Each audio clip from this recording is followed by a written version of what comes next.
সুরমাহা গাঙ্গোর পারোবারি শাহজালালের উত্তর সুরি দেশ বিদেশে বেডাগিরি আমরা হকল সিলোডি আমরা হকল সিলোডি বলেন আমরা হকল সিলোডি আমরা হকল সিলোডি ঠিক কিনা বলেন সিলেটের ওই কমলার বাগান খাইলে জোড়ায় হকলার পরাণ সিলেটের চা না খাইলে ভাই সিলেটের চা না খাইলে ভাই দিন কাটে না একটি দিন কাটে না একটি সুরমাহা গাঙ্গোর পরবারি শাহজালালের উত্তর সুরি দেশ বিদেশে বেডাগিরি আমরা হকল সিলোডি আমরা হকল সিলোডি বলেন না সবাই আমরা হকল সিলোডি আমরা হকল সিলোডি ঠিক কিনা Saudi Arab Abu Dhabi London Kuwait Qatar যাবি বলেন না সবাই Saudi Arab Abu Dhabi London Kuwait Qatar যাবি আমেরিকাতে গেলেও যে ভাই পাইবেন খালি সিলোডি পাইবেন খালি সিলোডি সুরমাহা গাঙ্গোর পারোবারি শাহজালালের উত্তর সুরি দেশ বিদেশে বেডাগিরি আমরা হকল সিলোডি আমরা হকল সিলোডি সবাই একসাথে আমরা হকল সিলোডি আমরা হকল সিলোডি ঠিক কিনা বলেন সিলেটের মানুষ যেমন শিক্ষিত তেমন তারা ভদ্রও বটে এবং খুব খেয়াল করবেন সিলেটের মানুষ যখন ইংরেজি ভাষায় কথা বলে তারা কি আদৌ বাংলাদেশে জন্ম নিয়েছে না আমেরিকাতে জন্ম নিয়েছে বোঝাই মুশকিল হয়ে যায় ঠিক কিনা বলে আমার কাছে এখনো মনে আছে একবার আমি এই যে সোনামণি আওয়াজ করা যাবে না নতুন নতুন এসেছে মনে হয় বোঝে না একটু আওয়াজ কম করতে হবে হ্যাঁ এটা সিলেটের বদনাম হবে আমার কাছে কয়েকবার আমেরিকা থেকে লন্ডন থেকে কল এসেছে সিলেটের ভাইয়েরা কল দিয়েছে তো আমি দেখলাম যে যারাই কল দেয় খালি ইংরেজি বলে বাংলা খুবই কম বলে তা আমি খুব খেয়াল করেছি সিলেটের মানুষ যেমন তারা শিক্ষিত তেমন তারা মার্জিত তেমন তারা ভদ্র ঘরের সন্তান ঠিক কিনা বলে পাশাপাশি আপনি যদি নিজেকে প্রকৃতির মাঝে হারিয়ে ফেলতে চান যদি আপনি প্রকৃতির আসল স্বাদ গ্রহণ করতে চান আমি বলবো আপনাকে সিলেটের চা বাগানের মতো বেস্ট প্লেস বাংলাদেশের সেকেন্ড কোথাও আপনি খুঁজে পাবেন না যুবক ভাই এবং সিলেটের যেই সবুজ বাগান আর এই যে গাছপালা দেখলে আমাদের কলিজারা শান্ত হয়ে যায় যুবক ভাইরা ঠিক কিনা বলেন সর্বশেষ কথা হলো সিলেটের মাটি কোনো সাধারণ মাটি নয় এটা শাহজালালের মাটি আল্লাহ সিলেটের প্রত্যেকটা যুবক ভাইকে মুরব্বী আব্বা জানকে কবুল এবং মঞ্জুর করুক পড়েন সবাই আমিন সিলেটের মেয়েরা যেমন সুন্দর যুবকরাও দেখতে খুব সুন্দর মাশাআল্লাহ সবার চেহারা আমার চোখের সামনে ভাসতেছে আমি সবার জন্য দোয়া করি আল্লাহ সবাইকে দিনদার নেককার বউ দিয়ে দিক পড়েন সবাই আমিন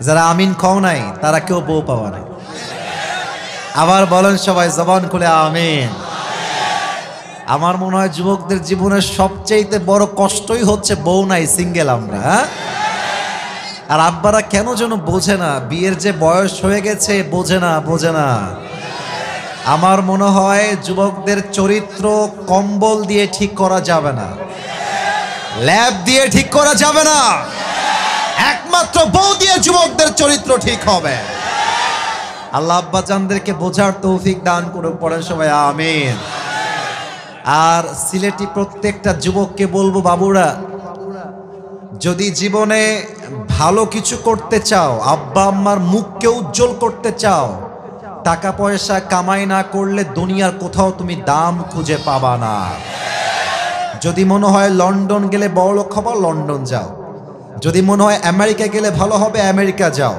বাট মনে রেখো পুরুষের প্রথম পরিচয় তার চেহারা দিয়ে নয় পুরুষের প্রথম পরিচয় তার টাকার মাধ্যমে হয় বাংলাদেশে আর টাকা নিয়ে যাবা মেয়ের হাত চাইতে বাবা দিয়ে দিবে নিয়ে যাও নিয়ে যাও, ইয়ে তোমারই হ্যাঁ, এ সিরিফ তোমারই হ্যাঁ।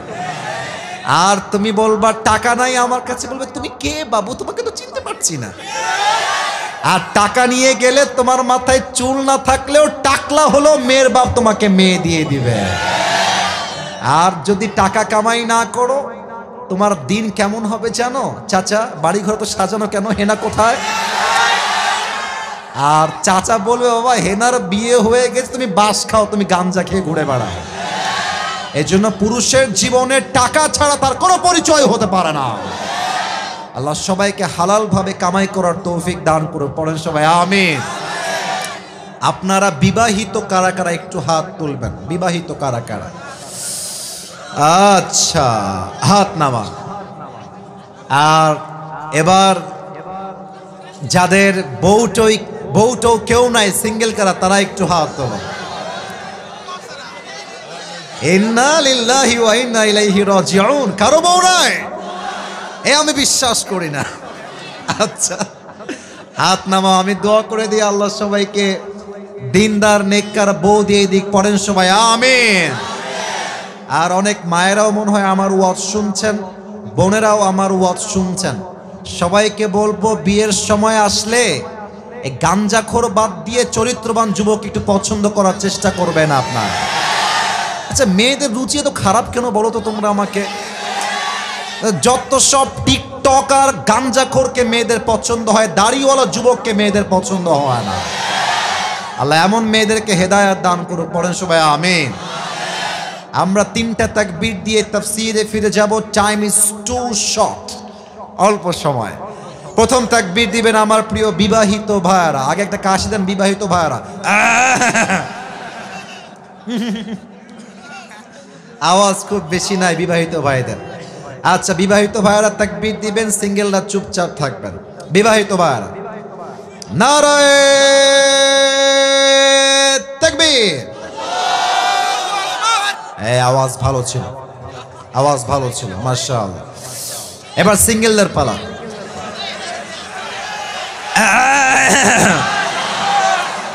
আমি বিবাহিত দল থেকে বের হয়ে গেলাম, আমার স্যাররা বামে আছেন ডানে আছেন, ওনারাই নাম্বার দিবে আজকে কারা জিতে যাচ্ছে।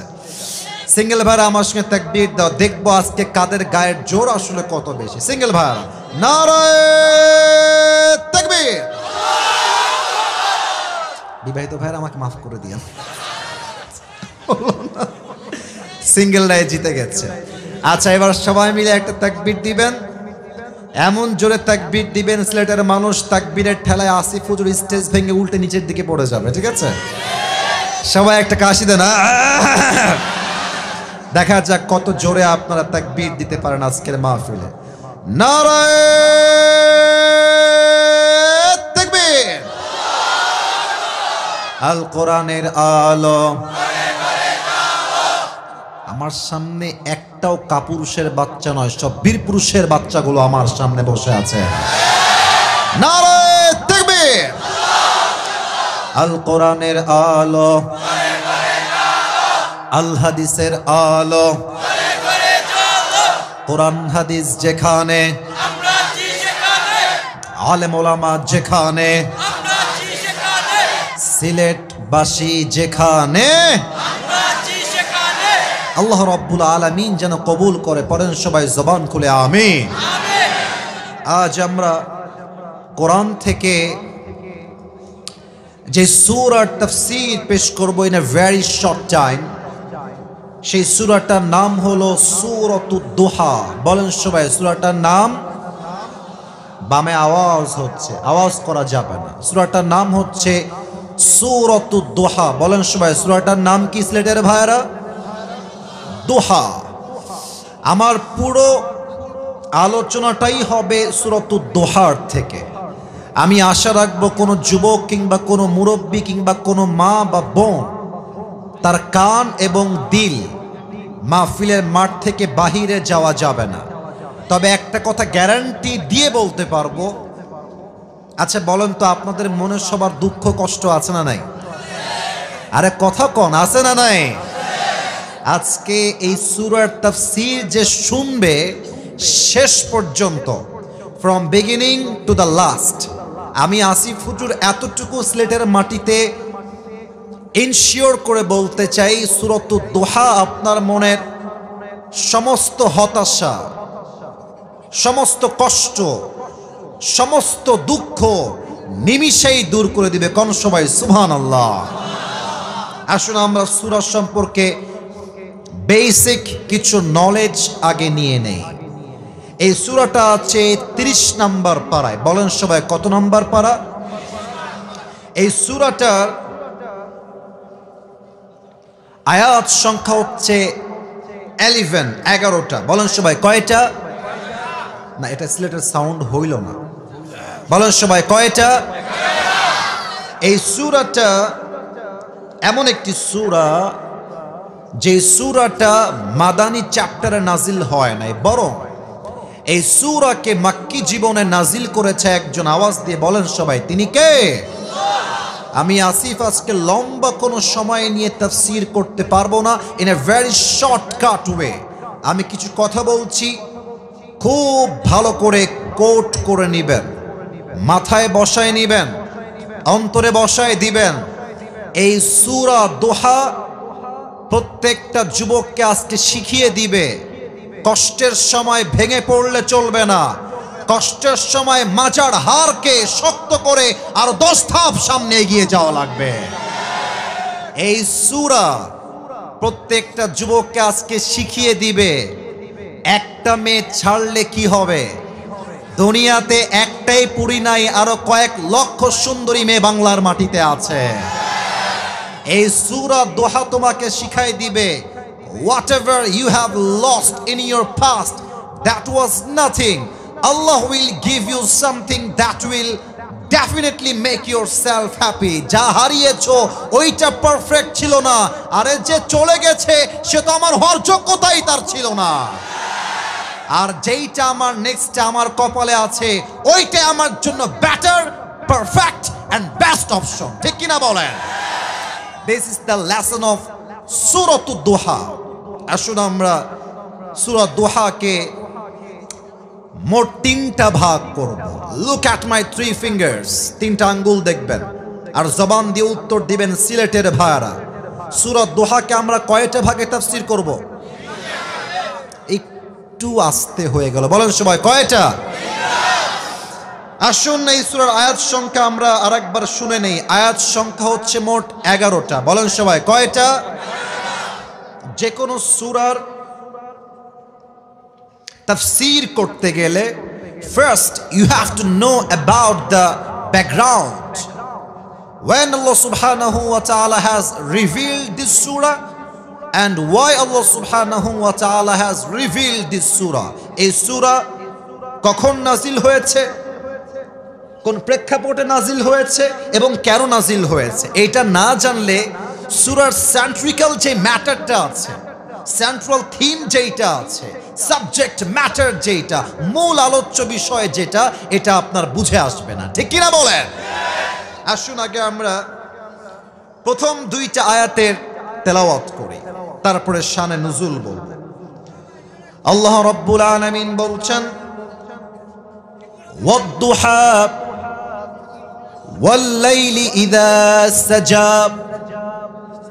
প্রথম 2টা আয়াতে আল্লাহ তাআলা কসম করেছেন। প্রথম কসম আলোর শপথ, দিনের আলোর শপথ, সূর্যের কিরণের শপথ। ওয়াল-লাইলি ইযা সাজা, আর রাতের শপথ when it covers with darkness, যখন এই রাতটা হয়ে যায় নিঝুম আর নিস্তব্ধ। তাহলে প্রথম কসম দিনের আর দ্বিতীয় কসম রাতের। সবার থেকে আমি উত্তর চাই এবার। প্রথম কসম, they are very strong and powerful. আওয়াজ তোমাদের জোরে আছে বামের চাইতে কম্প্যারেটিভলি। সবার আওয়াজটা সেম চাই। This should be equal, everyone একই সাউন্ডে বলবেন। প্রথম কসম, আবার প্রথম কসম, দ্বিতীয় কসম। আল্লাহ রাব্বুল আলামিন নবীকে মূলত প্রথমের দিকে অনেক ওহী নাজিল করেছেন। একদিন পর, 2 দিন পর ওহী কন্টিনিউয়াস প্রসেসে নাজিল হয়েছে। একবার ওহী নাজিল হতে হতে হঠাৎ করে ওহীটা স্টপ হয়ে যায়, নাজিল আর হয় না। আবুল আহাবের স্ত্রী ডাক দিয়ে বলছে, মুহাম্মদ, নাউজুবিল্লাহ, একটু জোরে বলবেন একটু পরে। বলছে, মুহাম্মদ, তো রব তো তোরে ভুলে গেছে, তাহলে না ভুললে ওহী নাজিল হয় না কেন? নাউজুবিল্লাহ পড়বেন না? আবুল আহাবের স্ত্রী ডাক দিয়ে বলছে, মুহাম্মদ, তোমার শয়তানটা কোথায় গেল? ওহী নাজিল করে না কেন? ওহী নিয়ে আসে না কেন? আবুল আহাবের স্ত্রী শয়তান দ্বারা জিবরাইলকে বুঝিয়েছে। নাউজুবিল্লাহ পড়বেন না আপনারা সবাই? এই কথা শুনে নবী করিম সাল্লাল্লাহু আলাইহি ওয়াসাল্লাম খুব হতাশ হলেন, খুব কষ্ট পেলেন যে আল্লাহ কি আমার উপরে নারাজ হয়ে গেল? আল্লাহ কি আমার উপরে অসন্তুষ্ট হয়ে গেল? ওহী নাজিল হয় না কেন? আল্লাহ রাব্বুল আলামিন নবীর সমস্ত কষ্টকে দূর করতে তৎক্ষণাৎ সূরা দোহাটা আরশে আজিম থেকে জিবরাইলের মাধ্যমে নাজিল করে দিলেন। কোন সবাই সুবহানাল্লাহ। তবে ব্যাখ্যাটা এখনো শেষ হয় নাই, মিলাই দিচ্ছি। আমি তোমাদের ডানে কয়েকজনকে বলবো, লোক উঠুক বসুক, ক্যামেরা অন থাকুক অফ থাকুক, তোমরা কথা বলবা না। আমি কিন্তু খেয়াল করে তোমাদেরকে ধমক দেই না, কারণ আমি ধমক দেওয়ার জন্য এই মাহফিলে অ্যাটেন্ড করি নাই। আমাদের বোঝা উচিত, আমরা যত বড় সেলিব্রিটি হই না কেন, আমাদের যত বড় ফ্যান ফলোয়ার্স বেস থাকুক না কেন, যুবকরা আছে বলেই আমরা জিরো থেকে আজকে হিরো হতে পেরেছি। অতএব ওদেরকে মাইনাস করে ইনসাল্ট করে কথা বলা, এটা কোনো ভালো ব্যক্তিত্বের পরিচয় হবে না। তোমাদের পায়ে আমার হাত, মেহেরবানি করে কোনো সাউন্ড করো না। আর এই যে যিনি মোবাইল ফোন লাগাচ্ছেন, এই যে টুপিওয়ালা ভাইজান, এটা ওদিকে হটান, ওদের সমস্যা হবে, ওইদিকে নিয়ে যান। ডানে, ওটা ডানে, না না না, ওইটার কোনো প্রয়োজন নাই। এমনি ক্যামেরা অনেকগুলো এখানে আছে, আপনি ওদিকে নিয়ে যান। আলোচনার মাঝে বিঘ্নতা ঘটাবেন না। যুবকদের কষ্ট দুই পরিমাণ ছাড় দিয়ে আমি কথা বলতে পারবো না। সবাই তাকবীর দেন, নারায়ে তাকবীর। আচ্ছা বলেন তো, এখন যে আমরা বসে আছি, এটা কি দিন না রাত? তাফসীর বুঝতে হলে কথাগুলো বুঝে শুনে উত্তর দেওয়া লাগবে। দিন না রাত?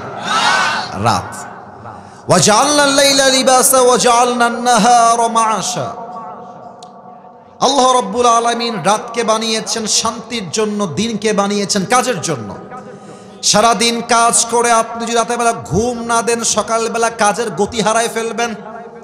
কাজও করতে হবে, আরামও করতে হবে, কারণ যখন আপনি একটা ঘুম থেকে ওঠেন, আপনার গায়ের এনার্জি আবার কাম ব্যাক করে। যদি আপনি দিনেও কাজ করেন, রাতেও কাজ করেন, হয়তো 2 দিন কাজ করবেন, 3 দিন কাজ করবেন, 3 দিন পরে আপনাকে হারিকেন দেওয়ার খুঁজে পাওয়া যাবে না। কথা বুঝলে বুঝতে হবে, না বুঝলে বুঝতে হবে। আল্লাহ রাব্বুল আলামিন বলছেন, নবী, ওহী যে আপনাকে আমি দিতেই আছি, নাজিল করতেই আছি, this wahi and revelation has impact and power and pressure. নবী হে, এই ওহীর একটা ভর আছে, ওহীর একটা ভারত্ব আছে। ওহী যখন নাজিল হতো, হাদিসে এসেছে, ওহীর ভারে নবীর ঘাড়ের এই 2 পাশ থেকে ঘাম ঝরত।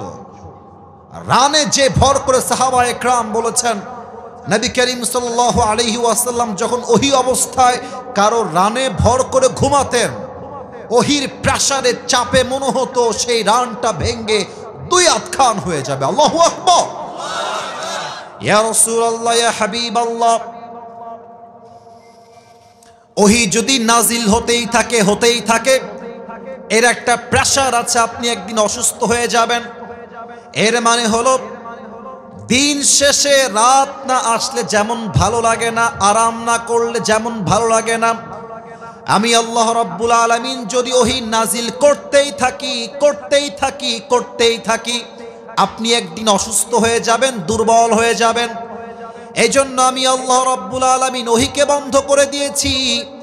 এর মানে এটা নয় যে আমি আল্লাহ নারাজ হয়েছি, বরং আমি আল্লাহ রাব্বুল আলামিন আপনার শান্তির জন্য সাময়িকভাবে ওহীকে বন্ধ করে দিয়েছি। কোন সবাই সুবহানাল্লাহ। এবার আসুন যুবকদেরকে বুঝিয়ে দেই। ওয়াদুহা, এখানে একটা মারাত্মক মেসেজ আছে, যেটা আমি নিজেও আগে জানতাম না। রিসেন্টলি 2024 সালের শেষে এসে আমি যখন সূরা দুহা নিয়ে আবার রিসার্চ শুরু করলাম, then I have got this new message, এবং আমি এই মেসেজটা আমার জীবনে অ্যাপ্লাই করেছি।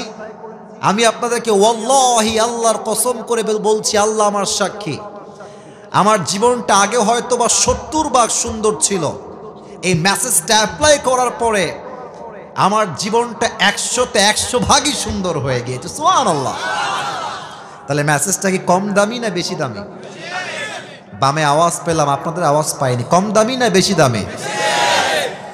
আল্লাহ বলছে, বান্দা,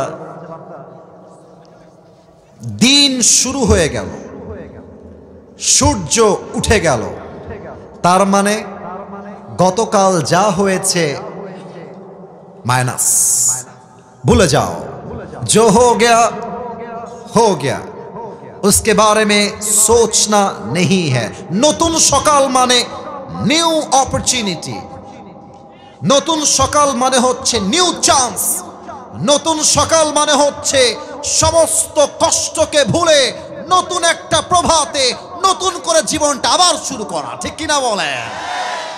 गतकाल छिलो बृहस्पतिवार, হয়তোবা তুমি 5টা ঘন্টা সময় নষ্ট করে ফেলেছো বাই মিস্টেক, ভুল করে, হয় ফেসবুকে অথবা টিকটকে অথবা ইউটিউবে। শুক্রবারের সকাল যখন শুরু হয়ে যাবে, তোমার চিন্তা হবে past is past, present is everything. গতকাল যা হয়ে গেছে সব বাদ, আজকের নতুন ফজর শুরু হয়েছে, নতুন প্রভাত শুরু হয়েছে। এটাই আমার জন্য মেসেজ, গতকালকে ভুলে যাও। This day should be the best day in your life. ঠিক কিনা বলে? গতকাল যা হয়েছে মাইনাস। আর একটা মেসেজ দিয়ে দিই, দেখো তোমাদের বয়স তো খুবই উঠতি, 19, 20, 21, 22, 23, অন অ্যান অ্যাভারেজ তোমাদের বয়স এমনই হবে। আমি কিন্তু বুইড়া না, I am also young person. তোমরা বোঝো আমাকে, আমি বুঝি তোমাদেরকে। তো দেখো, আজকে হয়তো তোমার জীবনে অনেক হতাশা কাজ করছে। তোমরা এটা নাম জিজ্ঞেস করতে কি বলতে পারে কিনা সবাই? পারবা? আশা রাখছি পারবা। পাকিস্তান একজন টপ ফেমাস ক্রিকেট প্লেয়ার, সে আগে ছিল cricketer, then he became the president of Pakistan. এটাই হচ্ছে সিলেটের মানুষ, they are very smart people. ঠিক কিনা বলে? সে একটা কথা সেই দিন তার লেকচারে বলছিলেন, অসাধারণ কথা, অসাধারণ কথা। আমি উর্দুতে কোট করছি, then I will translate in Bangla, বাংলায় তারপরে আমি তর্জমা করে দেব। উনি বলেন, अगर जिंदगी को समझना चाहते हो तो पीछे देखो। आई रिपीट अगेन, अगर जिंदगी को समझना चाहते हो तो पीछे देखो, और अगर जिंदगी को जीना चाहते हो तो पीछे नहीं आगे देखो। যদি জীবনটা বুঝতে চাও যে কি ভুল হয়ে গেছে, পেছনে তাকাও, শিক্ষা নাও, সামনে এগিয়ে যাও। আর যদি জীবনটাকে এনজয় করতে চাও, অতীতকে ভুলে যাও, সামনের ভবিষ্যৎ তুমি সামনে এগিয়ে যাও। এই জন্য তোমাদেরকে এখানে একটা মেসেজ দিয়ে ফেলি। তোমরা অনেকে ছ্যাঁকা খেয়ে বেকা হয়ে আছো, আমি এটা বুঝি, এটা আমি জানি। শোনো, মাথায় রাখবা, মেয়েদেরকে যত বেশি টাইম দিবা ওরা তত বেশি আকাশে উড়বে ভাবের ঠেলায়। তুমি চোখ নামানো বন্ধ করে দাও, তুমি চোখ দেওয়া বন্ধ করে দাও, দেখবা মেয়েরা বলবে এর বাড়ি কোথায় রে, তাকায় না কেন, এটা তো ব্র্যান্ড ছেলে, একে তো আমার দরকার জামাই হিসেবে। এরা ছেলে পেলে আজকাল এত সস্তা হয়ে গেছে, মেসেঞ্জারে আসসালামু আলাইকুম আপু, আপনার নাম্বারটা একটু পাওয়া যাবে, একটা অডিও কল দেওয়া যাবে। ছ্যাঁচড়ামি করে, ছ্যাঁচড়ামি করে। মনে রাখবেন, মেয়েরা ছ্যাঁচড়া যুবককে নয়, স্মার্ট যুবককে তারা সবচেয়ে বেশি পছন্দ করে।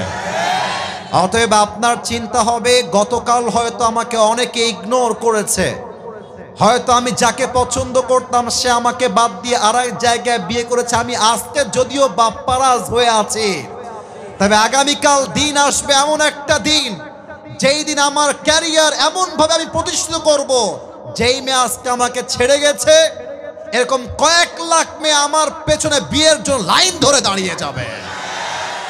ওয়াদ্দুহা, দিনের শপথ মানেই হলো নতুন একটা প্রভাত, নতুন একটা সূর্য। অতএব আজ থেকে অতীতের চিন্তা বাদ দিয়ে দেন। অতীত শুধুমাত্র শিক্ষার জন্য। আগামীর ভবিষ্যৎ আমরা সবাই সুন্দর করতে চাই কি চাই না? আল্লাহ রাব্বুল আলামিন সবাইকে তার ভবিষ্যৎকে সুন্দর করার তৌফিক দান করো। পড়েন সবাই আমিন। এবার আসুন, তিনটা ভাগ যে বলেছিলাম, এবার তিনটা ভাগ শুরু করছি। আমার দিকে তাকান সবাই, বলেন তো সবাই এবার কয় ভাগে কথা হবে? মাশাআল্লাহ, ইউ আর ভেরি অ্যাক্টিভ, মাশাআল্লাহ। আপনারা বলেন সবাই কয় ভাগ? তিন ভাগ। আয়াত বলেছিলাম মোট কয়টা? এই যে মাশাআল্লাহ 11টা। বলেন সবাই কয়টা? 2টা আয়াত অলরেডি শেষ, 2টা ছিল কসমের আয়াত। এবার আছে মোট 3টা আয়াত, অর্থাৎ 9টা আয়াত, 3 ভাগ আমরা করব। প্রথম ভাগ যে 3টা আয়াত আল্লাহ তাআলা বলেছেন, এই 3টা আয়াত হচ্ছে এমন 3টা আয়াত, it negates the feelings of being worthless in the eyes of Allah subhanahu wa ta'ala. মাঝে মাঝে যে মনে হয় আল্লাহ মনে হয় আমারে ভালোবাসে না, আল্লাহ মনে হয় আমাকে দুই চোখের বিষ ভাবে, এই 3টা আয়াতের তর্জমা পড়লে আপনার হৃদয়ে আল্লাহ যে আপনাকে ভালোবাসে, আপনার আল্লাহর যে আপনার হাত ছাড়ে নাই, আল্লাহ যে আপনার কলিজার থেকে বেশি ভালোবাসে, এই চিন্তা আপনার মাথায় ঢুকাই দিবে একজন। তিনি কে? একটা ভাগ। দুই নাম্বার ভাগে এমন 3টা আয়াত আল্লাহ তাআলা বলেছেন, এই 3টা আয়াত হচ্ছে এমন 3টা আয়াত, it negates the feelings of being worthless in the eyes of society. মাঝে মাঝে মনে হয় আমি পরীক্ষা দিলেই ফেল হয়ে যাই, আমি বিয়ের প্রস্তাব হলেই দিলেই রিজেক্ট হয়ে যায়, আমি চাকরি করতে গেলেই চাকরি হারায় যায়, ব্যবসা শুরু করলেই ব্যবসায় লস হয়ে যায়, আমি রাস্তায় চলতে গেলে উল্টে পড়ে যাই। আহা, আমি মনে হয় জীবনে কখনো সফল হতে পারবো না, আমি মনে হয় জীবনে যা চাই তা কখনো পাবো না। এই 3টা আয়াতে আপনার সমস্ত হতাশা দূর করে দিবে একজন। তিনি কে? আর বাকি হলো মোট 3টা আয়াত সর্বশেষ। 1 হচ্ছে 9, 2 হচ্ছে 10, লাস্ট হচ্ছে 11। এই 3টা আয়াত এমন 3টা আয়াত, এই 3টা আয়াত এমন কিছু আমল শিখিয়েছে, ওই আমলগুলো বান্দা যদি দুনিয়ার জমিনে করতে পারে, আমলগুলো দুনিয়ায় শুধু থাকবে না, এই আমলগুলো তাকে জান্নাত পর্যন্ত পৌঁছায় দিবে। কোন সবাই সুবহানাল্লাহ? শুনতে চাই, শুনতে চাই, জানতে চাই, চাই চাই চাই চাই চাই। আল্লাহ সবাইকে দোয়া করে যাওয়ার তৌফিক দান করুক। পড়েন সবাই আমিন। আসুন আমরা 3 ভাগের প্রথম ভাগে ঢুকে যাই। আল্লাহ রাব্বুল আলামিন বলছেন, মা ওয়াদ্দাআকা রাব্বুকা ওয়া মা ক্বালা। এই আয়াতটা যে এত অসাধারণ আয়াত, একটা আয়াত আপনার জীবনের 80 ভাগ কষ্ট দূর করে দিবে। আল্লাহ বলছে, বান্দা মা ওয়াদ্দাআকা রাব্বুকা ওয়া মা ক্বালা, এই বান্দা তোর মা স্বার্থপর হতে পারে, তোর বাবা একটা সময় গিয়ে স্বার্থপর হতে পারে, তোর সবচেয়ে কাছের আপন বন্ধু ধোঁকাবাজ হতে পারে, তোর সবচেয়ে কাছের বউ তোকে হাত ছাড়তে পারে, তবে আল্লাহ রাব্বুল আলামিন কখনো স্বার্থপর ছিল না, আজও নেই, আগামীতেও হবে না। পৃথিবীর সবাই তোর হাত ছাড়লেও আল্লাহ তোর হাত কখনো ছাড়বে না। সুবহানাল্লাহ। মা ওয়াদ্দাআকা রাব্বুকা ওয়া মা ক্বালা। আমার কাছে এটা আমি এর আগে একবার বলেছিলাম কোনো একটা মাহফিলে, আমি যখন ওয়াজ মাহফিল লাইনে প্রথম এসেছিলাম, এটা maybe it has been on an average 3 years, 3 বছর আগের কথা। তো আমার পিএস তো অনেক পরে আসছে, আমার ক্যারিয়ারে অনেক পরে আমার পিএস বা সহকারী হেল্পিং হ্যান্ড যাই বলেন। প্রথমে তো কল আমি নিজেই রিসিভ করতাম, নিজেই কথা বলতাম। তা আমি যখন প্রথম অনলাইনে আমার চেহারা আসা শুরু করলো, মানুষ আমার ওয়াজ দেখতে শুরু করলো, তো কিছু মিডিয়ার ভাইয়ারা আমার নাম্বারটা ফেসবুকে দিতেন, ইউটিউবে তারা দিতেন। মাঝে মাঝে অনেক প্রোগ্রামের কল আসতো, ভিন্ন ভিন্ন কলও আসতো। একদিন আমি আসরের নামাজের পরে হয়তোবা বাসায় বসে আছি, সাডেনলি আমার ফোনে একটা কল আসলো।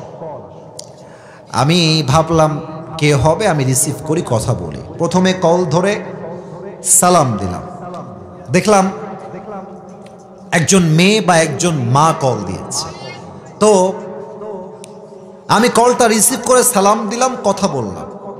কথা বলতে বলতেই হঠাৎ করে দেখছি আমার আম্মা জান বা খালাম্মা যাই বলেন, চিৎকার দিয়ে কান্না শুরু করেছে, হাউমা করে কান্না করছে। আমি তো নতুন নতুন মানুষ, ভয় পেয়ে গেছি যে কিরে একজন মহিলা মানুষ কল করে আমার কাছে কেন কান্না করছে। আমি বললাম, আম্মা জান স্টপ, থামেন, কি হয়েছে, কাঁদছেন কেন, আমাকে বলেন। তো উনি যা বললেন এটা খুবই মর্মান্তিক ছিল। উনি বললেন যে আমি আপনাকে আসলে আইসিইউ রুম থেকে কল দিয়েছি, যদিও এখানে ফোন অ্যালাউ না, বা মানুষের জীবনের শেষ মুহূর্ত এইটা। আমার আসলে ক্যান্সার রোগ ধরা পড়েছে। ডাক্তার আমাকে বলেছে যে আপনি অন অ্যাভারেজ 7 দিন হয়তো বাঁচবেন, তার বেশি আপনি বাঁচবেন না। তো হুজুর, আমি তো আপনার ওয়াজ শুনছিলাম, আপনার নাম্বারটা পেলাম, আমি আসলে বড্ড হতাশ হয়ে পড়েছি। মনে হচ্ছে দুনিয়াতে আমাকে কেউ ভালোবাসে না, কেউ আমার আশেপাশে নেই। আমি কি করতে পারি আপনি আমাকে বলেন। আমার তখন এই আয়াতটা স্মরণ হলো, মা ওয়াদ্দাআকা রাব্বুকা ওয়া মা ক্বালা। আমি বললাম, আম্মা জান, 2টা কথা মাথায় রাখবেন। এক, হায়াতের মালিক ডাক্তার নয়, মওতের মালিক ডাক্তার নয়। হায়াত এবং মওতের মালিক একজন। আওয়াজ দিয়ে বলেন সবাই, তিনি কে? মাশাআল্লাহ। আবার বলেন সবাই, তিনি কে? আর আম্মা জান মাথায় রাখবেন, মা ওয়াদ্দাআকা রাব্বুকা ওয়া মা ক্বালা। আমি জানি আজকে আপনার ক্যান্সার হওয়ার জন্য সন্তান, বাবা, মা, স্বামী হয়তোবা স্বার্থপর হয়ে গিয়েছে, আপনার পাশে হয়তোবা কেউ নেই। তবে মাথায় রাখবেন, বান্দার হাত যখন দুনিয়ার সবাই ছেড়ে দেয়, ওই বান্দার হাতটা আল্লাহ নিজে শক্ত করে ধরে নেয়। সুবহানাল্লাহ। Never lose hope. হতাশ হবেন না আম্মা জান, আল্লাহর উপরে ভরসা রাখেন। কথা বলে ফোন কেটে দিলাম। After 3 months or maybe 4 months, 3 বা 4 মাস পরের কথা, আমার ফোনে আরেকটা কল আসলো। রিসিভ করলাম। একজন মেয়ে বা মা কল দিয়েছে। কে বলছেন, কই থেকে বলছেন? বলছে, বাবা তুমি কি আমাকে চিনতে পেরেছো? বললো, আম্মা জান না, আমি তো আপনাকে চিনতে পারি নাই। কে বলছেন, একটু পরিচয় দিলে খুব ভালো হতো। তো উনি বললেন, ওই যে তোমাকে একজন মা কল দিয়ে বলেছিল যে আমি ক্যান্সারের রোগী, মারা যাব 7 দিন পরে, মনে পড়ে? হ্যাঁ বললাম, হ্যাঁ হ্যাঁ মনে পড়ে। আপনি কি সে বলছেন? বলছেন, বাবা আমি তোমার সেই মাই বলছি। আমার মৃত্যু তো অনেক দূরের কথা, আমার ক্যান্সার রোগটাই এখন আর নাই। আল্লাহু আকবার। ক্যান্সার রোগটাই নেই। এর মানে কি জানেন? হাদিসে আসছে, আল্লাহ বলছে, আমি আমার বান্দার ধারণা যেমন, আমি আল্লাহ তার প্রতি তেমন। বান্দার ধারণা যদি হয় যে আল্লাহ আমাকে উদ্ধার করবে, আল্লাহ একদিন ব্যবসায় বরকত দিবে, আল্লাহ একদিন আমাকে অনেক টাকার হালাল ভাবে মালিক বানাবেন, আল্লাহ একদিন আমাকে নেককার দিনদার স্ত্রী দিবেন, বান্দার ভরসা যেমন হবে, বান্দার ঈমান যেমন হবে, আল্লাহ বলছে, বান্দা তোর চিন্তা আমাকে নিয়ে যেমন, আমি আল্লাহ তোর কাছে ঠিক তেমনই থাকবো। সুবহানাল্লাহ পড়ে। এজন্য আমি একটা মোটিভেশনাল কথা বলতে চাই এই মুহূর্তে, যেটা আমি হাদিস থেকে লিখে রেখেছি। কলিজার থেকে প্রত্যেকটা কথাগুলো শ্রবণ করার চেষ্টা করবেন। আচ্ছা, আমরা মাঝে মাঝে ধোঁকাবাজির শিকার হই না? এটা স্লেটের আওয়াজ হয় না? হয় না? মাঝে মাঝে আমাদেরকে আপন মানুষ কষ্ট দেয় না? মাঝে মাঝে অনেক বন্ধু আমাদেরকে ধোঁকা দেয় কি দেয় না? শোনেন আমার কথাগুলো। যদি আপনি কখনো আপনার রক্তের মানুষ দ্বারা প্রতারিত হন, স্মরণ করবেন সাইয়েদানা ইউসুফ আলাইহিস সালামের কথা, যিনি তার আপন ভাই দ্বারা কুয়াতে বিপদগ্রস্ত হয়েছিলেন। যদি আপনি দেখেন আপনার বাবা, মা, ভাই, বোন সবাই আপনার বিরুদ্ধে চলে গেছে, স্বয়ং আপনার বাপ আপনার বিরুদ্ধে অবস্থান নিয়েছে, স্মরণ করবেন সাইয়েদানা ইব্রাহিম আলাইহিস সালামের কথা, যিনি তার বাবার দ্বারাই আগুনের ভিতরে নিক্ষিপ্ত হয়েছিলেন। যদি আপনি আপনার জীবনে দেখেন চতুর্পাশে বিপদ আর বিপদ, দেওয়ালে আপনার পিঠ একদম ঠেকেই গিয়েছে, হতাশ হবেন না। স্মরণ করবেন ইউনুস আলাইহিস সালামের কথা, যিনি মাছের পেটের গভীর প্রকোষ্ঠ থেকেও আল্লাহকে ভোলেন নাই, আল্লাহকে স্মরণ রেখেছেন, আল্লাহ তাকে সেই বিপদ থেকে উদ্ধার করে রেখে দিয়েছে। সুবহানাল্লাহ পড়েন। যদি আপনি দেখেন আপনার আশেপাশের সবাই আপনাকে নিয়ে মিথ্যা ব্লেম করছে, মিথ্যা অপপ্রচার করছে, আপনার কাছের বন্ধু আপনাকে ভুল ভাবছে, আপনার বউ আপনাকে মিথ্যা অপবাদ দিচ্ছে, ভয় পাবেন না, হতাশ হবেন না। স্মরণ করবেন আম্মা জান আয়েশা রাদিয়াল্লাহু তাআলা আনহার কথা। এমন একজন নারীর উপরে জেনার অপবাদ এসেছিল, তিনি তার ভরসা আল্লাহর উপরে রাখার জন্য আল্লাহ রাব্বুল আলামিন তার চরিত্রের পবিত্রতার কথা কোরআনেই নাজিল করে দিয়েছে। কোন সবাই সুবহানাল্লাহ। যদি আপনি আপনার জীবনে মারাত্মকভাবে অসুস্থ হয়ে যান, মাথায় ব্যথা, ক্যান্সার, ব্রেন টিউমার, এত অসুস্থ, বেড থেকে উঠবেন এই শক্তিটাও আপনার দেহে অবশিষ্ট বাকি নেই, ভয় পাবেন না। স্মরণ করবেন আইয়ুব আলাইহিস সালামের কথা, যিনি আপনার চাইতে 1000 গুণ বেশি অসুস্থ ছিলেন। কোথাও আসছে 12 বছর, কোথাও আসছে 18 বছর তিনি অসুস্থ ছিলেন। He never complain to his Lord. তিনি একটা মুহূর্তের জন্য ধৈর্য হারান নাই, একটা মুহূর্তের জন্য রবের কাছে কোনো অভিযোগ করেন নাই। তাকে সমস্ত অসুস্থতার থেকে মুক্ত করে দিয়েছে। একজন আওয়াজ দিয়ে বলেন সবাই, তিনি কে? যদি তুমি তোমার জীবনে খুব বেশি একা হয়ে যাও, না আছে বউ, না আছে কোনো বন্ধু, চতুর্পাশে তোমাকে একাকিত্ব গ্রাস করে ফেলেছে, একা থাকতে আর ভালো লাগে না, ভয় পাবা না। স্মরণ করবা আদম আলাইহিস সালামের কথা, যিনি পুরো পৃথিবীতে একা ছিলেন। তার মতো একা পৃথিবীতে কেউ আসে নাই, আগামীতেও আসবে না। তিনি তার একাকিত্বে আল্লাহকে স্মরণ করেছেন। তাকে তার জীবন সঙ্গিনী হিসেবে হাওয়া আলাইহিস সালাম দান করেছে একজন, তিনি কে? যদি তুমি দেখো তোমার আপন ভাই, তোমার বন্ধু তোমাকে নিয়ে ট্রল করছে, মন খারাপ করবা না। মনে রাখবা পৃথিবীতে সবচেয়ে বেশি ট্রলের শিকার হয়েছেন আমাদের প্রিয় নবী মুহাম্মদুর রাসূলুল্লাহ সাল্লাল্লাহু আলাইহি ওয়াসাল্লাম। কাফেররা যতই তাকে নিয়ে ট্রল করুক, আমার নবী হতাশ হয়ে যান নাই। আমার নবী সেই সমাজের মাঝে থেকেই পুরো ইতিহাসের চিত্রকে পরিবর্তন করে দেখিয়ে দিয়েছেন।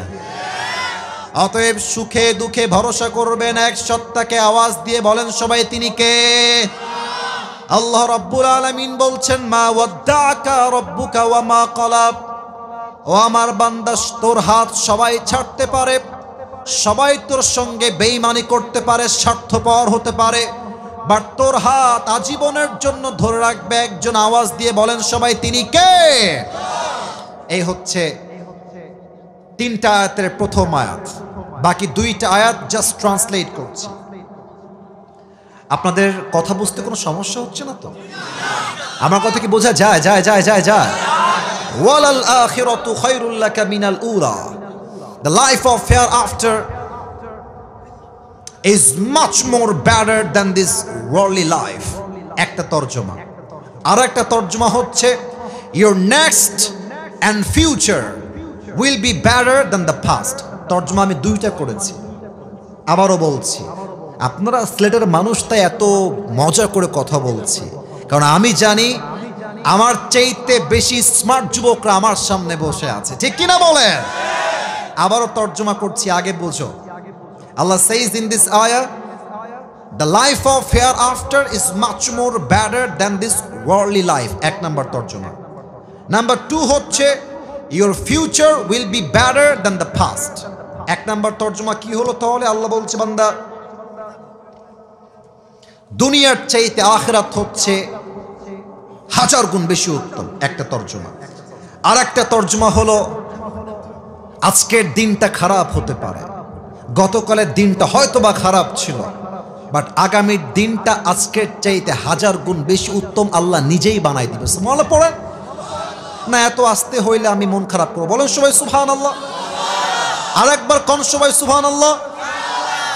আসুন আপনাকে বাস্তবিক প্রেক্ষাপটে নিয়ে আসি। আপনারা সবাই ডক্টর মিজানুর রহমান আজহারী হুজুরের নাম তো শুনেছেন। এত আস্তে কয় কেন, শুনছেন না আপনারা সবাই? সিলেটে তিনি এসেছিলেন। তবে আমি এই কথা বলতে চাই, একটা মিসআন্ডারস্ট্যান্ডিং হয়ে গেছে। যারা বিশৃঙ্খলা করেছে, এটা আমি মনে প্রাণে বিশ্বাস রেখে বলতে পারবো, এটা সিলেটের মানুষ হতে পারে, তবে এরা স্বৈরাচারের পা চাটা দালাল ছিল। এবং আমি এটা বলতে চাই, 10 জন সরকারের পা চাটা দালালদের জন্য অন্য জেলার মানুষরা সিলেটের বদনাম করবে, এটা চুল পরিমাণ বরদাস্ত করে নেওয়া যাবে না। আমি আমার প্রিয় মিজানুর রহমান আজহারী হুজুরকে বলতে চাই, আপনি সিলেটকে নিয়ে কোনো প্রকার ক্ষোভ আপনার অন্তরে রাখবেন না। সিলেটের মানুষ আপনাকে বড্ড ভালোবাসে। তবে যারা বিশৃঙ্খলা করেছিল তারা আসলে মুসলমান ঘরের সন্তান নয়, তারা সব বেঈমান ঘরের সন্তান। আচ্ছা, এবার আপনারা চিন্তা করেন তো, আজহারী সাহেব যখন, খুব বুঝে শুনবেন আয়াতের ব্যাখ্যা, আমি কিন্তু প্রেক্ষাপট থেকে মিলিয়ে বলছি। 2020 সাল, আস্তে আওয়াজ করো না, বলো সবাই কয় হাজার সাল? না, আওয়াজটা কম হলো। 2020 সাল আওয়ামী লীগের তৎকালীন ছিলেন ধর্মমন্ত্রী, নামটা বলতে চাই না, উনি চলে গেছেন দুনিয়ার থেকে। উনি মাইক নিয়ে বললেন আজহারী হচ্ছে জামাতের প্রোডাক্ট। মিথ্যা ব্লেম করে বাধ্য করে আজহারীকে দেশ ছাড়তে বাধ্য করা হলো। আজহারী সাহেব মাতৃভূমির থেকে চলে গেলেন। It has been maybe 4 years or now it has been 5 years back। 5 বছর আগের কথা বলতে, 2020 সালের কথা, জানুয়ারি মাস চলছিল তখন, আমার স্পষ্ট ভালোভাবে মনে আছে। আজহারী সাহেব চলে গেলেন। আল্লাহ বলছে, বান্দা ওয়ালাল আখিরাতু খায়রুল লাকা মিনাল উলা, ये दिन ही दिन नहीं है, सामने और भी दिन बाकी है। এই মিজানুর রহমান আজহারী, আল্লাহ এই আয়াত দিয়ে বোঝাচ্ছে কি দেখেন, হতে পারে আজকে তোকে বাতিলের দোসর, বাতিল পক্ষরা তোর নামে মিথ্যা ষড়যন্ত্র করে দেশ ছাড়তে বাধ্য করেছে, তবে এমন একটা দিন আসবে তুই আজহারী এই বাংলার মাটিতে বিজয়ের বেশে, রাজার বেশে, সিংহের বেশে প্রবেশ করবি। আর যারা তোকে তাড়াতে বাধ্য করেছিল তারা সব মামুর বাড়ি দিল্লিতে পালিয়ে যাবে। এই দিন দিন নয়, আগামীতে আরো দিন আছে না নাই? আমার মনে পড়ে গেল আল্লামা দেলোয়ার হোসেন সাইদি হুজুরের কথা। উনি কোনো কাপুরুষের সন্তান নয়, উনি বীর পুরুষের বাচ্চা একজন। 12টা বছর জেলখানায় কাটিয়েছেন, জুলুমের শিকার হয়েছেন। একটা সেকেন্ডের জন্য বাতিলের সামনে তার মাথাকে নত করতে তিনি প্রস্তুত হয় নাই। উনি একটা কথা বলতেন, তোমরা যারা আমাদেরকে হক কথা বলার জন্য মৌলবাদী বলে গালি দাও, আমরা একটুও রাগ করি না। কারণ আগে বলতে হবে কারণটা, let me finish, then you have to react after that. আগে আমাকে বলতে দেন। উনি বলতেন মৌল আসছে মূল থেকে। যারা আমাদেরকে মৌলবাদী বলে গালি দাও, আমরা সবাই মূলবাদী, তোমরা সব গাছের আগাবাদী। এবার সিলেটের ভাইয়েরা আমাকে জবান খুলে বলবেন, গাছের আগায় শক্তি বেশি হয় না গোড়ায় শক্তি বেশি হয়? উনি বলতেন তোমরা থাকো গাছের আগায়, আমরা থাকি গাছের গোড়ায়। সোনামণি, বাড়াবাড়ি বেশি কইরো না, আলেমদেরকে ধরে জেলখানায় বন্দী করো না। যদি বেশি বাড়াবাড়ি করো, 16 কোটি মানুষ মিলে গাছের গোড়ায় একটা ঝাঁকুনি মারবে, মামুর বাড়ি দিল্লি গিয়ে পড়বা, দিল্লি গিয়েই তারা পড়েছে, ঠিক কিনা বলেন? এবং উনি আর একটা কথা খুব বাঘের কণ্ঠে বলতেন। উনি বলতেন গাছের কথা নয়, গাড়ির চাকার কথা। গাড়ির চাকা তো অলওয়েজ উপরের দিকে থাকে না। আরে গাড়ির চাকা ঘোরে বলেই তো গাড়ি চলে। উনি বলতেন তোমার ক্ষমতার দলের চাকা আজকে উপরে আছে বলে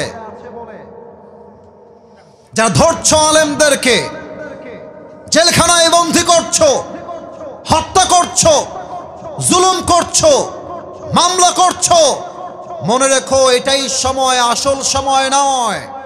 আগামীতে সময় আসবে এমন, ইন্দুরের গর্ত না পালাবার জন্য তোমরা কোথাও।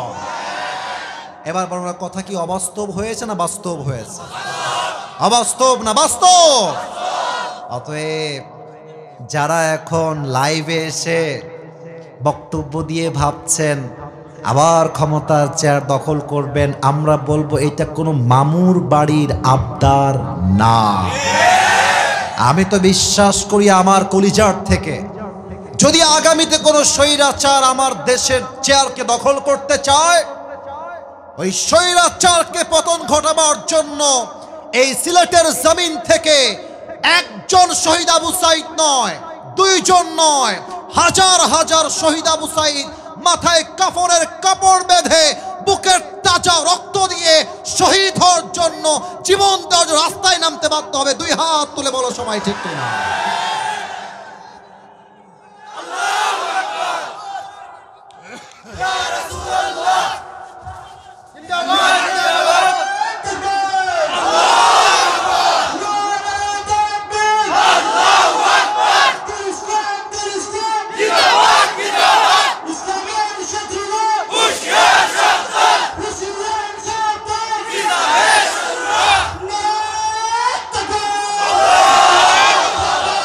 আপনাদের স্লোগান প্রমাণ করলো আমার সামনে কোনো বিড়ালের বাচ্চা নয়, সব সিংহের বাচ্চাগুলো আমার সামনে এরা বসে আছে।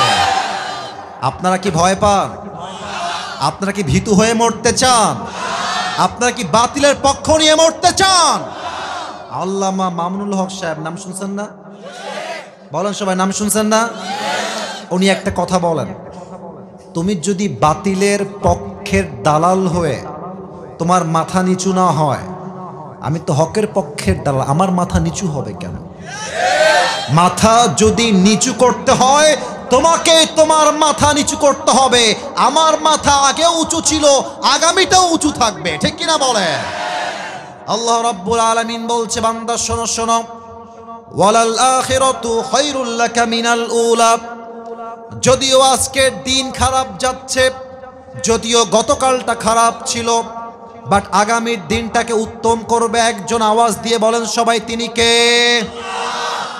এক নাম্বার ব্যাখ্যা। দুই নাম্বার ব্যাখ্যা মনে আছে হয়তো বা, একটা হচ্ছে আগামীর দিন আজকের চাইতে উত্তম হবে, আর একটা ছিল পরকালের জীবনটা দুনিয়ার জীবনের চাইতে অনেক বেশি উত্তম করে দিবে একজন, তিনি কে?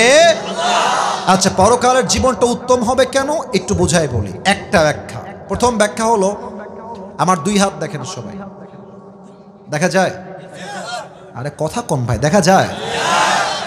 এটা আমার ডান হাত, এটা আমার কোন হাত? মাশাআল্লাহ, কি সুন্দর উত্তর দিচ্ছেন। এটা আমার কোন হাত? এটা আমার কোন হাত? দেখা যায়? দেখা যায়? দেখেন, পরকালের জীবনটা উত্তম কেন? এক নাম্বার কারণ, সেখানে কোনো বেইনসাফি হবে না, ইনসাফ ভিত্তিক বিচার হবে। কেমনে হবে? আল্লাহ বলছে দুইজন বান্দার আমল নামা ওজন দেওয়া হবে। তো আল্লাহ বলছে বান্দার আমল নামা যখন ওজন দেওয়া হবে, ফাম্মা মান সাকুলাত মাওয়াজিনু ফাহুয়া ফি ঈশাতির রাদিয়া। আল্লাহ বলছে আমার বান্দার ডান আমল যদি বাম আমলের চাইতে it's a very little bit, একদম 1% বেশি, জাস্ট একটু ভারী হয়ে গেছে, আল্লাহ বলবে আর ওজন দিও না, আমার বান্দার আমলনামা 1% ভারী হয়ে গেছে, ফাহুয়া ফি ঈশাতির রাদিয়া, আমার বান্দাকে জান্নাত দিয়া। আরেকবার কম সবাই সুবহানাল্লাহ। একটা বাড়লেই জান্নাতে। আপনি দেখেছেন কি সুন্দর ইনসাফ? এটা তো আমার কথা না, কোরআন বলছে সূরাতুল কারিয়া, فَأَمَّا مَنْ ثَقُلَتْ مَوَازِينُهُ فَهُوَ فِي عِيشَةٍ رَاضِيَةٍ. If anyone's deeds become savvy, he will enter in the paradise. যার আমলনামা জাস্ট 51 হয়ে যাবে, ওই বান্দাকে আল্লাহ রাব্বুল আলামিন তখনই জান্নাত দান করবে। সুবহানাল্লাহ। তাহলে এক নাম্বার, সেখানে কোনো বেইনসাফি নাই, ইনসাফ কায়েম হবে। আচ্ছা, আপনারা কি বাংলাদেশে ইনসাফ কায়েম করতে চান? আগে কথা কম, চাই কি চাই না? চাই। একটা ছোট কথা মনে পড়ে গেল, বলা যাবে না মনে হয়, তাই না? না না, আপনারা রাগ করবেন, থাক থাক থাক, বলা যাবে যাবে যাবে। আচ্ছা আচ্ছা আচ্ছা, এই দাড়িওয়ালা বাবু, তুমি দাঁড়াও তো দেখি একটু। হ্যাঁ, তুমি তো বাবু না, তুমি তো বুড়া দেখছি। তোমার নাম কি? কি নাম? সায়েম আহমদ। মাশাআল্লাহ, আল্লাহ কবুল করুক। পড়েন সবাই আমিন। ইনসাফ কাকে বলে দেখেন। সায়েমের ডান হাত অথবা ডান পা, আজকে আমি রেগে আগুন হয়ে এক কোপ দিয়ে ডান পা কেটে ফেললাম। কোন পা কাটলাম? আরে ইয়া আল্লাহ, পরে কো আমি কি কাটছি না কি রে বাবা? আচ্ছা দাঁড়ায় থাকো, আমি একটা এক্সাম্পল দিলাম, আমাকে বলবেন সিলেটের ভাইয়ারা কোন পা কেটেছি। এরা খুব স্মার্ট। আবার সবাই কোন পা? ডান পা। এখন ওই যে কয়েকটা যুবক খুবই ডেঞ্জারাস, এগুলো হ্যাভি চিল্লাচ্ছে তখন থেকে নিয়ে, ওরা বললে আসিফ ধর ধর ধর ধর ধর। আপনারা সবাই মিলে আমাকে ধরলেন কেন? আমি ওর ডান পা কেটে ফেলেছি। এখন মুরব্বীরা বলছে যাই হোক, তোমরা আইন হাতে তুলে নিও না, আসিফুলকে জেলখানায় ভরে দাও। ঠিক কিসের? থামো। আচ্ছা, তারপরে আমাকে আপনারা জেলখানায় দিয়ে দিলেন আর আমার নামে মামলা দিলেন যে আমি সায়েম আহমদের কোন পা কেটে ফেলেছি। ওয়াও, মাশাআল্লাহ। কোন পা? ডান পা। এখন 3 দিন পরে কোর্টে আমার নামে মামলার শুনানি হবে, বিচার হবে। জজ সাহেব এসেছেন, আমি দাঁড়িয়েছি বিচারের কাঠগড়ায়। এখন জজ সাহেব এসে বলছেন অর্ডার অর্ডার অর্ডার। আসিফ হুজুরের অন্যায় কি আপনারা সবাই আমাকে বলুন। ওখান থেকে একটা যুবক বলছে আসিফ হুজুর লোক সুবিধান না, ওয়াজ করতে এসে একটা যুবক নাম হচ্ছে সায়েম আহমদ এক কোপ দিয়ে ওর ডান পা কেটে ফেলেছে। জজ সাহেব বলছে হুজুর আসছেন ওয়াজ করতে, পা কাটলেন কেন? না, লোকটা আপনি আসলে সুবিধান না। এবার আবার ঠিক বলে। এবার জজ সাহেব বলছে ঠিক আছে, আসিফ হুজুর যেহেতু সায়েম আহমদের পা কেটে ফেলেছে, আসিফ হুজুরের বিচার হবে বাংলাদেশের ল অনুযায়ী, বাংলাদেশের বিচার ব্যবস্থা অনুযায়ী, তথাকথিত ল, কোরআন অনুযায়ী ল এখনো বাংলাদেশে পাস হতে পারে নাই। ঠিক কিনা বলে? আমার নামে বিচার হলো আসিফ হুজুরের পা কাটার জন্য 3 বছরের জেল হবে আর 1 লাখ টাকা জরিমানা। আমাকে বলবেন 3 বছরের জেল আর কয় লাখ টাকা জরিমানা? এবার বিচার ব্যবস্থাটা ঠিকঠাক হলো কিনা, ইনসাফ কায়েম হলো কিনা বোঝার জন্য একটা দাড়ি পাল্লা নিয়ে আসেন। কি পাল্লা? আরে জোরে কোন সবাই, কি পাল্লা? আপনি যে বাজার থেকে মরিচ কিনলেন, মরিচটা 5 কেজি আছে কিনা বোঝার জন্য কি লাগে সিলেটের ভাইরা? দাড়ি পাল্লা নিয়ে আসেন, দাড়ি পাল্লা। এবার সিয়াম আহমদের ডান পা দেন দাড়ি পাল্লার ডান দিকে, আর আমাকে যে আপনি বিচার করে 3 বছরের জেল দিয়েছেন আর 1 লাখ টাকা জরিমানা দিয়েছেন, ওটাকে বাম পাল্লায় রাখেন। এবার 2টা ধরে টান দেন, যতই টানেন কিয়ামত পর্যন্ত টানলেও কি 2টা সমান সমান হবে? বুঝে উত্তর দেন, সমান সমান হবে হবে হবে। আচ্ছা, আপনি এক কাজ করেন, আপনি 1 লাখ না 5 লাখ করেন আর জেল দেন 5 বছরের, 5 বছরের জেল আর 5 লাখ টাকা জরিমানা বাম পাল্লায় রাখেন। আর সিয়াম আহমদের ডান পা আপনি দাড়ি পাল্লার ডান দিকে রাখেন, আবার টান দেন, সমান সমান হবে? আরে কথা কন না, হবে হবে না। সমান সমান করতে চাইলে আল্লাহর জমিনে আল্লাহর কোরআন দিয়ে আগে সংবিধানের আইন পাশ করতে হবে। আইন কি হবে? কানের বদলে কান, নাকের বদলে নাক, চোখের বদলে চোখ, হাতের বদলে হাত, পায়ের বদলে পা, জানের বদলে জান তোমাকে ছিনিয়ে নিয়ে আসতে হবে। এবার আপনি আল্লাহর আইন অনুযায়ী সিয়াম আহমদের ডান পা রাখেন দাড়িপাল্লার ডান দিকে, আপনি আমার পা এক কোপ দিয়ে ডান পা কেটে ফেলেন এবং এই ডান পাটা দাড়িপাল্লার বাম দিকে দেন। এবার সিয়াম আহমদের ডান পা দাড়িপাল্লার ডান দিকে আর আসিফ হুজুরের ডান পা দাড়িপাল্লার বাম দিকে সমান করে টান দেন, দেখবেন দুইটা সমান সমান হয়ে গেছে। ওমান হাকামা বিহি আদালা, আল্লাহর জমিনে ইনসাফ কায়েম করতে চাইলে কোরআন ছাড়া গতি থাকবে না, ঠিক কিনা বলে? তাহলে বলছিলাম পরকালের জীবনটা দুনিয়ার চাইতে উত্তম কেন? ইনসাফ ভিত্তিক বিচার হবে। 2 নাম্বার, এটা বলে আমার তাফসীর শেষ করতে, বিকজ অলরেডি 1 ঘন্টা হয়ে গেছে, 1 ঘন্টা আপ। সবাই 2 হাত তোলো। না আমি বলি লেট মি টক। সবাই 2 হাত তোলো, সবাই একটা কাশি দেন, সবাই একটা নারায়ে তাকবীর দিব, আওয়াজ দিবেন জোরে করে, আল্লাহু আকবার, নারায়ে তাকবীর। আল কোরআনের আলো, আরেকবার, আল কোরআনের আলো, আল হাদিসের আলো। একটা ওয়াদা করতে হবে আমার সাথে, হ্যাঁ? আমি হাত রাখেন, ওয়াদা করেন। বলেন সবাই হুজুর। আরে ইয়ার জোরসে বলো, বলেন সবাই হুজুর। আমরা সিলেটের সন্তান, আপনি এইদিকে খুব চালাকের কথা কয় না। বলেন সবাই, আপনি দোয়া শেষ না করা পর্যন্ত আমরা, আরো জোরে, আমরা কেউ উঠে যাব না। 2 হাত দেখতে চাই, আমরা যাব না। বলেন সবাই ইনশাআল্লাহ। বলছিলাম জান্নাতে যাওয়ার জন্য আমল লাগবে 100তে 51।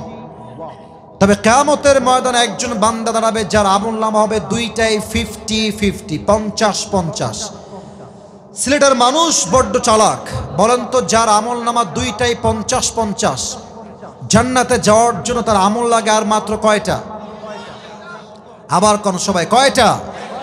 একটা। ওই যুবক ভাববে, কথা বলবেন না ভাই, কথা এই যে বামে কথা বললেন না, না এটা পরিবেশ না। আমি কিন্তু ওয়াদা দিয়ে আসছি 1 ঘন্টা, সবাই আপনারা জানেন, কমিটির ভাইরা। আমি 1 ঘন্টার উপরে ওয়াজ করছি কেন? কারণ সব জায়গায় নিয়ম দিয়ে নয়, মাঝে মাঝে ভালোবাসা দিয়েও তো হিসাব করতে হয়। মেহেরবানি করে কোনো আওয়াজ করবেন না। তো একজন বান্দা তার আমল নামা হবে দুইটাই 50-50। তো সে ভাববে আমার তো কোনো টেনশন নাই, আর আমার বাপ তো কিয়ামতের ময়দানেই আছে।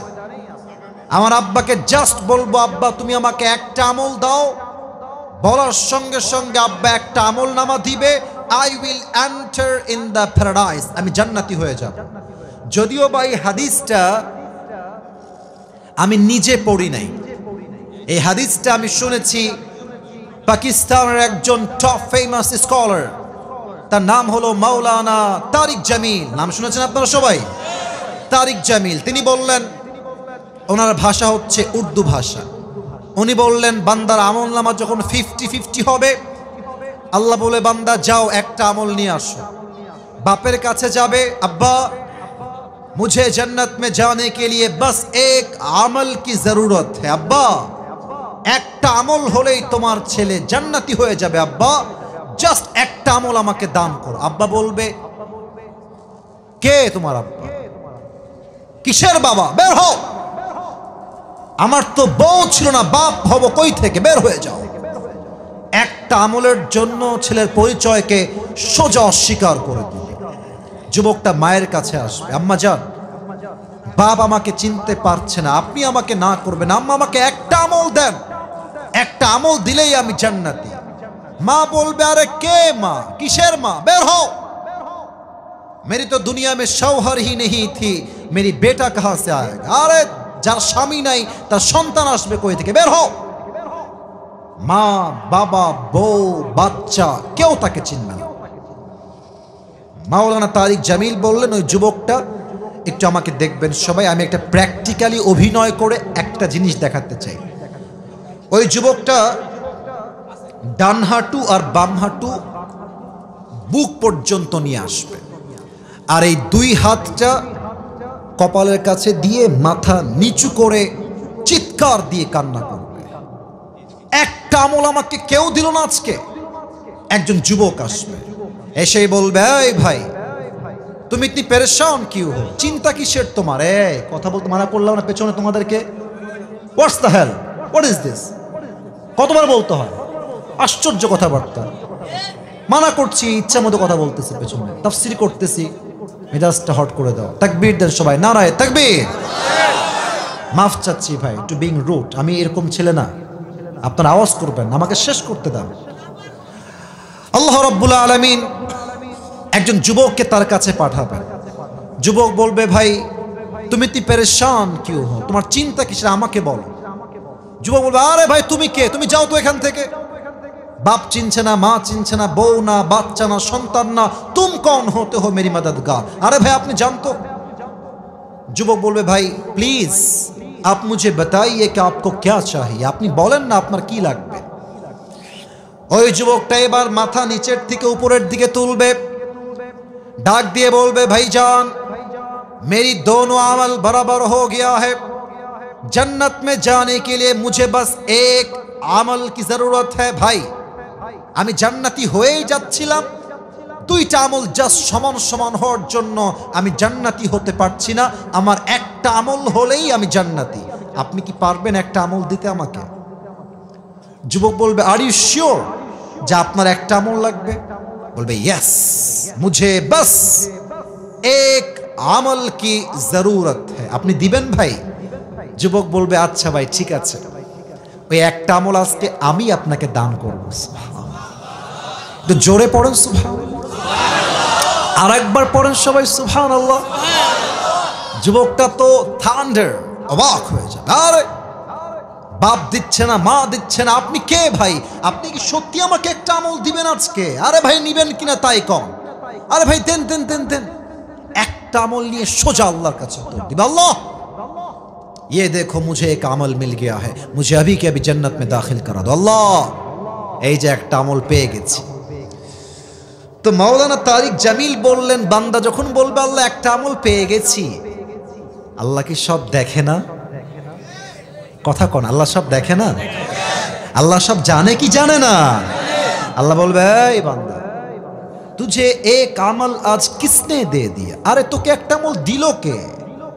बाप देनी, माँ देनी, बो देनी, दिलो के?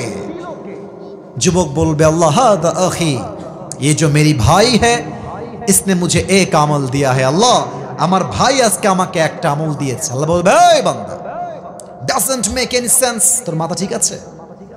বাপ দেয়নি, মা দেয়নি, বউ দেয়নি, বাচ্চা দেয়নি, সন্তান দেয়নি, तू कौन होता है एक अमल देने वाला? তুই একটা আমল কেন দিলি রে বান্দা?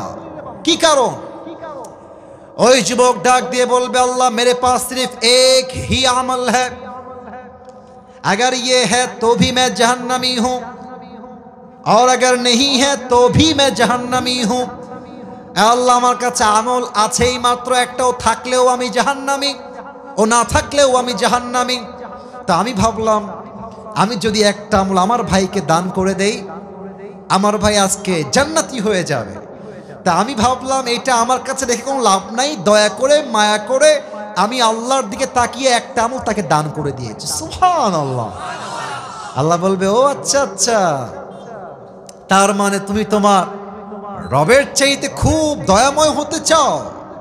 তুমি কি তোমার রবের চাইতে বেশি মেহেরবান হতে চাও? নো, আনার রহমান, আনার রহিম, I am the most merciful, I am the most gracious, I am the most kindful Lord, मुझसे बड़ा मेहरबान और कोई भी नहीं हो सकता है। बंदे तुझे एक अमल मिल गया है, 51 हो गया है, जा तू जन्नत में चले जा, लेकिन तू अकेले जन्नत में मत जाना, जिसने तुझे एक अमल दिया है तू भी जन्नत में जा, तेरे भाई को साथ लेकर दोनों जन्नत में चले जा।